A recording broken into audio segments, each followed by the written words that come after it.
Hello, నేను మీ CS రావు. తెలంగాణ ప్రభుత్వం రేవంత్ రెడ్డి ఆధ్వర్యంలో ఏర్పడిన తర్వాత టోటల్గా తెలంగాణ పోలీస్ ప్రక్షాళన జరుగుతుంది. అందులో భాగంగా ప్రత్యేకించి పంజాగుట్ట పోలీస్ స్టేషన్లో హెడ్ కానిస్టేబుల్ నుంచి, హోంగార్డ్ నుంచి పై స్థాయి వరకు కూడా మొత్తాన్ని ప్రక్షాళన చేశారు. దాదాపు 82 మంది వరకు కూడా మొత్తాన్ని బదిలీ చేశారు, వాళ్ళని ఏఆర్కి పంపించేశారు. ఇలాంటి పరిస్థితి ఎందుకు ఏర్పడింది? తెలంగాణ వ్యాప్తంగా ఉన్నటువంటి పోలీసు ప్రక్షాళన చేయాల్సినటువంటి అవసరం ఏమొచ్చిందంటే, గత ప్రభుత్వంలో అనేక మంది దీర్ఘకాలం పాటు వాళ్ళు తిష్ట వేసి ఉన్నారు. దాంతో గత ప్రభుత్వంకి సంబంధించినటువంటి గత ప్రభుత్వంతో సన్నిహితంగా ఉన్నటువంటి అధికారులు చాలామంది కూడా కీలకమైనటువంటి విషయాలను లీక్ చేస్తున్నారు అనేటువంటి అనుమానం ప్రస్తుత ప్రభుత్వానికి ఉంది. ఆ క్రమంలో ఇంటెలిజెన్స్ దగ్గర నుంచి ప్రక్షాళన మొదలుపెట్టి ఇంటెలిజెన్స్లో శివనాథ్ రెడ్డిని ఫస్ట్ అపాయింట్ చేశారు. ఆ తర్వాత హైదరాబాద్ సిపిగా శ్రీనివాస్ రెడ్డిని, అలా మొత్తాన్ని ఫస్ట్ 5 లేయర్లో అపాయింట్మెంట్ చేశారు రేవంత్ రెడ్డి.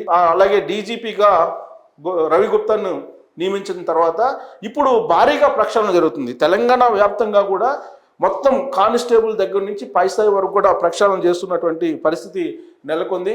కేవలం ప్రభుత్వానికి సంబంధించినటువంటి అంశాలని లీక్ చేస్తున్నారనేది ఒక అంశం అయితే, మరొకటి ఇప్పుడు నిజామాబాద్లో జరిగినటువంటి సంఘటన బేస్ చేసుకొని మొత్తం ప్రక్షాళన చేపట్టారని తెలుస్తుంది.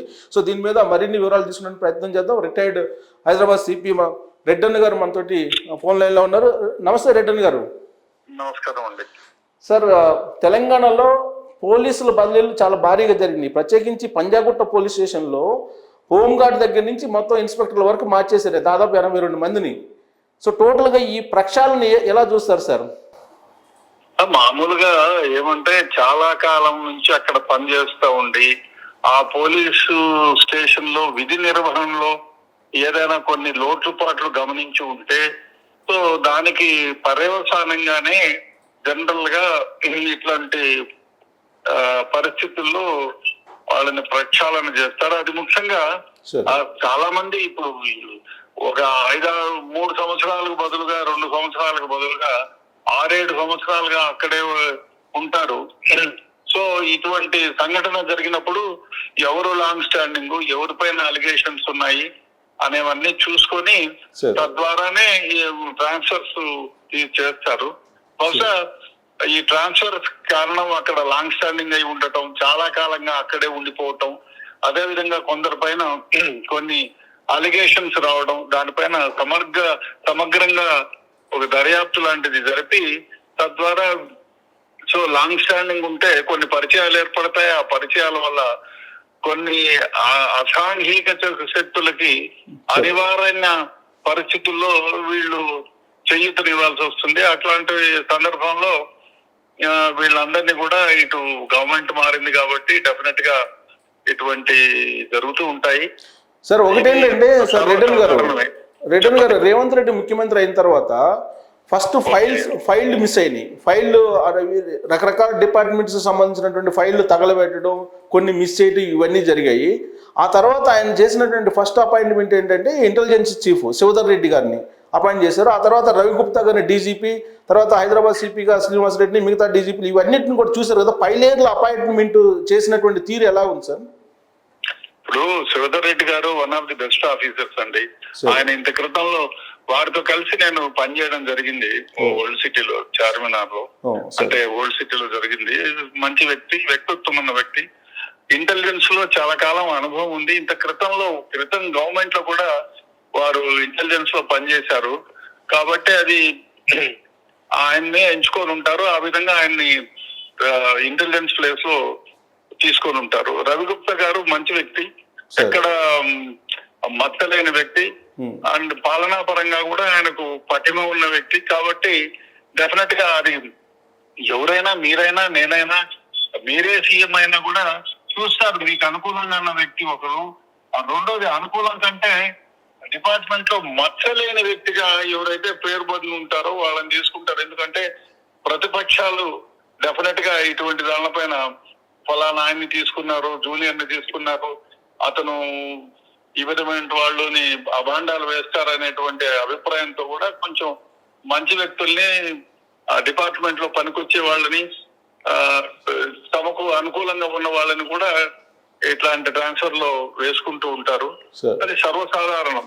మంచి వ్యక్తిత్వం ఉన్న వాళ్ళనే వేశారు కాబట్టి దీంట్లో కామెంట్ చేయడానికి ఏముందండి, ఏం లేదు. సో ఇక వీళ్ళు సార్ హైదరాబాద్ సిపిఎల్ శ్రీనివాసరెడ్డిని అపాయింట్ చేయటం, అలాగే సైబరాబాదు, ఈ రాచకొండ వీళ్ళు అపాయింట్మెంట్ చేయడం కూడా కరెక్టేనా? కరెక్ట్గా ఇప్పుడు శ్రీనివాసరెడ్డి ఆయన మంచి వ్యక్తి. ఆయన ఇంత క్రితం డీసీపీగా పనిచేసినప్పటి నుంచి పరిచయం ఉంది.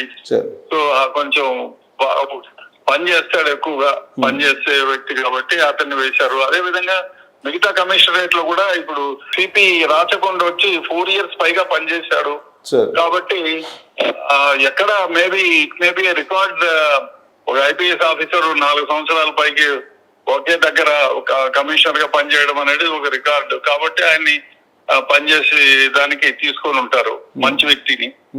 సో అదే విధంగా ఇక్కడ హైటెక్ సిటీలో కూడా ఆ మంచి వ్యక్తిని తీసుకున్నారు. ఎందుకంటే ముందున్న చూస్తారు వాళ్ళు డిపార్ట్మెంట్ లో ఏమిటి వాళ్ళ నడవడిక, వాళ్ళకి అనుగుణంగా ఉంటారా, లా అండ్ ఆర్డర్ హ్యాండిల్ చేసే విధాయకం, అవన్నీ చూసి డెఫినెట్ గా ఒకటి మంచి వ్యక్తిత్వం ఉన్న వాళ్ళని, రెండోది వాళ్ళకు కూడా కొంచెం వాళ్ళ మాట పెడిచెవిన పెట్టిన వాళ్ళని, అదే విధంగా కొంచెం ఫస్ట్ లో జాయిన్ అయ్యేటప్పుడు డెఫినెట్ గా క్లీన్ షీట్ ఉండే వాళ్ళని ప్రిఫర్ చేస్తారు. అట్లాంటి వాళ్ళనే వేసుకుంటారు. ఎందుకంటే రేపు పొద్దున్నే ఏదైనా అలిగేషన్స్ పెట్టే ఆస్కారం ఉంటుంది. ముందు ఇంత క్రితం అది చేశాడు ఇది చేశాడని.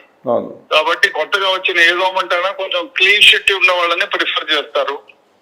సో ఆ విధంగా జరిగిందని నేను భావిస్తున్నాను. సార్ 5 layers అయితే పర్ఫెక్ట్ గా అపాయింట్ చేశారని చెప్పేసి మీరు భావిస్తున్నారు. అయితే 5 layer తర్వాత ఇప్పుడు 5 layer అపాయింట్మెంట్ అయిన తర్వాత బయటకు వచ్చింది ఏంటంటే డ్రగ్స్కి సంబంధించినటువంటి అంశం ఏంటంటే వైఎస్ఆర్ కాంగ్రెస్ పార్టీ నెల్లూరు సంబంధించినటువంటి నేత వాళ్ళ పిల్లోడిని పట్టుకోవడం, వాళ్ళ అబ్బాయిని, ఇది జరిగింది. అలాగే నిజామాబాద్లో షకీల్ ఎమ్మెల్యే, బీఆర్ఎస్ ఎమ్మెల్యే, వాళ్ళ అబ్బాయి ఇక్కడ కారు గుద్దితే మన క్యాంప్ ఆఫీస్ దగ్గర అతన్ని తప్పించడానికి ప్రయత్నం పంజాగుట్ట పోలీసులు చేశారనేటువంటిది బయటకు వచ్చింది.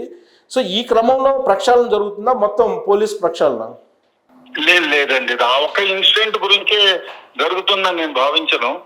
దీని మీద ఇప్పుడు ఒకటే చేయడం ఎందుకు, దీనిపైన ఎక్కడెక్కడ ఎవరెవరిపైన ఏ విధమైనటువంటి అలిగేషన్స్ ఉన్నాయి, పనిలో ఆలస్యత్వం ఎక్కడుంది, అదే విధంగా కొంచెం చెడ్డ పేరు ఉన్న వాళ్ళని, లాంగ్ స్టాండింగ్ ఉన్న వాళ్ళని డెఫినెట్ గా ఈ ఒకరిని చేసే బదులు మొత్తం చూసి వాళ్ళు ట్రాన్స్ఫర్ చేసి ఉంటారని నేను అనుకుంటాను. ఈ 2 ఇన్సిడెంట్స్ వల్లే జరిగిందని నేను అనుకోను.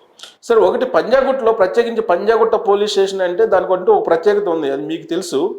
కానీ ఆ పోలీస్ స్టేషన్లో హోంగార్డ్ దగ్గర నుంచి మొత్తాన్ని 82 మందిని ఒకేసారి మొత్తం ఖాళీ చేయించేసారు. వాళ్ళందరినీ ఏఆర్కి పంపించేశారు. ఉంటుందండి, డెఫినెట్ గా ఏఆర్ పంపించారంటే లాంగ్ స్టాండింగ్ ఉంటారు, అలిగేషన్స్ ఉంటాయి, అట్లా లేదే వేయరు. డెఫినెట్ గా దేర్ మే బి సంథింగ్, దానివల్లే ఆ విధమైనటువంటి చర్యకు పాల్పడి ఉంటారని నేను అనుకుంటున్నాను. సో ఒకేసారి 82 మంది ఒకే పోలీస్ స్టేషన్ లో. ఇప్పుడు లాంగ్ స్టాండింగ్ ఉండొచ్చు కదా, చాలా మంది లాంగ్ స్టాండింగ్ ఉండొచ్చు.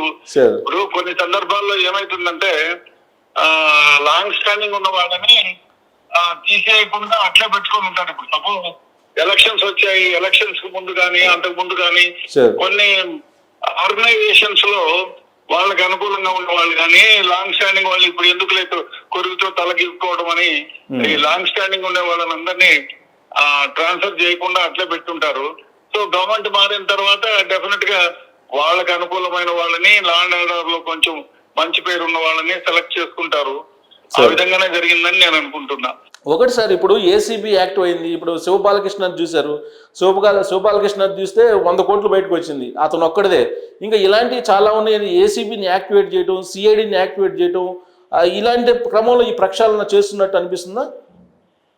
డెఫినెట్ గా ఇప్పుడు కొన్ని ఏసీబీ అలిగేషన్స్ ఉండి చేసిన వాళ్ళని డెఫినెట్ గా ఇంకా వాళ్ళ దృష్టిలో ఉంటుంది కదా. జనరల్ గా ఒక గవర్నమెంట్ మారినప్పుడు ఆ గవర్నమెంట్ కి అనుకూలంగా ఉన్న వాళ్ళని, అదే విధంగా వాళ్ళు కొన్ని డెఫినెట్ ఇన్వెస్టిగేషన్ లో ఇప్పుడు ఇంటెలిజెన్స్ వాళ్ళు ఉంటారు, ఎవరెవరు ఏ విధంగా పాల్పడింది చూస్తారు.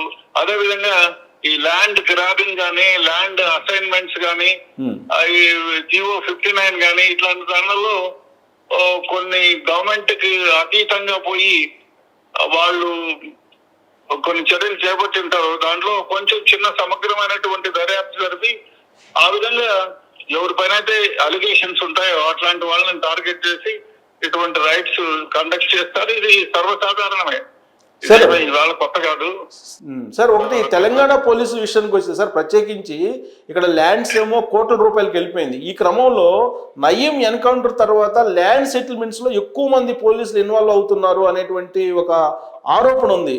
ఆ క్రమంలోనే ఇవన్నీ చేశారా? నిజమే, ఆరోపణ, నిజమైన ఆరోపణ. ఇది ఏమి ఆరోపణ కాదు.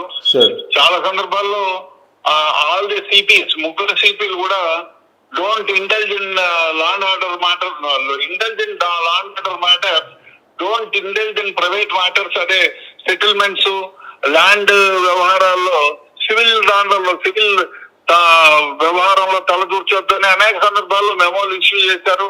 దాన్ని బేఖాతరు చేసిన వాళ్ళు ఉన్నారు. బేఖాతరు చేసి వాళ్లకున్న పలుకుబడితో వాళ్లకున్న కొన్ని కేసుల్ని మాఫీ చేసే వ్యవహారంలో భయపెట్టి కొందరిని బాపెట్టి డబ్బులు వసూలు చేశారనేటువంటి అపవాదు ఉంది. అది కొన్ని సందర్భాల్లో నిజం కూడా. ఇది ఏమైపోయిందంటే పరాకాష్ట అయిపోయింది. ఎప్పుడైతే ల్యాండ్స్ రేట్స్ విపరీతంగా పెరిగిపోయాయో అప్పుడు ఏమైపోయిందంటే అవతల వ్యక్తి యువతల వ్యక్తి, అరే నేను ఈ 4 ఎకరాలు మన వైపు పోగు చేసుకుంటే నాకు 4 కోట్లు 10 కోట్లు మిగులుతాయి అనుకునేవాడు ఈ doesn't mind to spend even 50 or 60 lakhs or 1 crore. కాబట్టి వీళ్ళని పోలీసులను ప్రలోభపెట్టి అవతటి వ్యక్తిని భయపెట్టి తమ దారిలోకి తెచ్చుకున్న సందర్భాలు ఉన్నాయి. ఇట్లాంటి సందర్భాల్లో పోలీసు వారు వాళ్ళకి అనుకూలంగా ఉన్న వాళ్ళకి చేయూతనిచ్చి వాళ్ళకి కావాల్సింది వాళ్ళు పుచ్చుకున్న సందర్భాలు ఉన్నాయి. అది దీని అపవాదు కాదు, అది నిజం కూడా. సార్, రాబోయే రోజుల్లో ఈ ప్రక్షాళన అనేది ఇక మార్పు ఇప్పుడు ఈ ల్యాండ్ సంబంధించి సెటిల్మెంట్లో కానీ ఇలాంటి వాటిని తగ్గిస్తుంది అనుకుంటున్నారా? డెఫినెట్ గా ఒక ఏదో లేదు, ఊరికే ట్రాన్స్ఫర్ చేసి వదిలేసేది జరుగుతుందని నేను అనుకోను.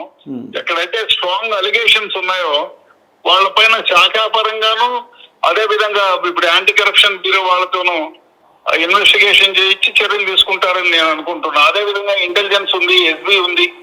ఎస్బీ వాళ్ళు కూడా డెఫినెట్ గా కొన్ని సందర్భాల్లో చూస్తుంటాం, ఎస్బీ వాళ్ళు కూడా లోకల్ పోలీసులతో కుమ్మక్కయ్యారని. ఇది కూడా జరుగుతూ ఉంటుంది ఒక్కొక్కసారి. ఇవన్నీ ఇన్వెస్టిగేషన్ లో వాళ్ళ పార్ట్ ఆఫ్ ది ఎంక్వైరీలో చూసుకొని, సో ఎవరైతే ఇటువంటి దాడులకు పాల్పడుతూ ఉంటారో వాళ్ళని ప్రక్షాళన చేయడం సర్వసాధారణం. ఆ విధంగా జరగడం కూడా మంచిదే. సార్, రేవంత్ రెడ్డి కొత్తగా ముఖ్యమంత్రి అయ్యారు కాబట్టి కొత్త ఉత్సాహం అనుకోవచ్చా, లేదంటే ఇది నిజంగానే రాబోయే రోజుల్లో ప్రక్షాళన ఇది ఫలితాలను ఇస్తుంది అంటారా? ఇప్పుడు ఒకటి మనం చెప్పలేం. ఇప్పటికైతే ఎక్కడైతే అలిగేషన్స్ ఉన్నాయో దాని ప్రకారం చేస్తున్నారని అనిపిస్తుంది. బట్ పోను తెలుస్తుంది కదా మనకు. గవర్నమెంట్ ఇప్పుడు కనీసం ఒక 1 ఏడాదో 2 ఏళ్ళలో కలిస్తే తప్ప వారి గవర్నమెంట్ నడకని మనం జడ్జిమెంట్ చేయలేం. ఎందుకంటే వారు వచ్చి అట్లీస్ట్ 30 రోజులు 40 రోజులు అయింది. అట్లీస్ట్ ఒక 1 year అన్నా వాళ్ళు పాలన సాగిస్తే వాళ్ళు ఏమిటి వాళ్ళ నిజంగానే ఇటువంటి జరుగుతుందా, లేకపోతే రాగానే ఏదో భయపెట్టి బాపెట్టి పేరు తెచ్చుకోవడానికి అనేది మనకు అర్థమవుతుంది. డెఫినెట్ గా ఇప్పుడు తీసుకున్న చర్యలు అయితే సమర్థనీయమే. రైట్ అండి, thank you very much Reddy గారు విశ్లేషణ. Thank you. సో తెలంగాణ పోలీసుల ప్రక్షాళన అనేది ఒక సుపరిణామం. ఇప్పటి వరకు ల్యాండ్ ఇష్యూస్లో అనేక మంది ఇన్వాల్వ్ అవుతూ ఉన్నారు, సెటిల్మెంట్లో పాల్గొంటూ ఉన్నారు కొంతమంది పోలీస్ ఆఫీసర్స్ కూడా.